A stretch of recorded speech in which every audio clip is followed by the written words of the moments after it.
gitar, belajar kunci-kunci sama abang-abang tuh. Nah, mereka pasti minum tuh, Pras. Kelas 6 SD. Kelas 6 SD. Gue ngerasain tuh, gue ngerokok pertama tuh sama abang-abang enak. Kan gak punya duit dulu kan beli rokok ya. Hari gue ngambil rokok bapak gue. Lu ambil rokok rokok bapak gue gitu tidur. Terus gue ambil, gue ngerokok di kamar mandi. Di kamar mandi? Kamar mandi. Kan dulu, kecium banget. Nah dulu gak, mana ngerti sih kita gitu-gitu.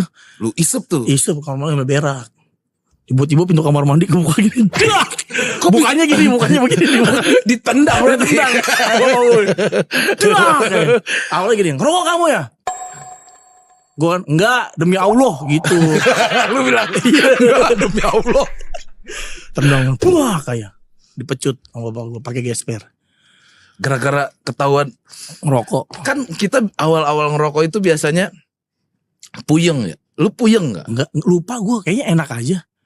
Ngerokok tuh enak. Gak gitu. mungkin. Lupa gue lupa rasanya sampai wah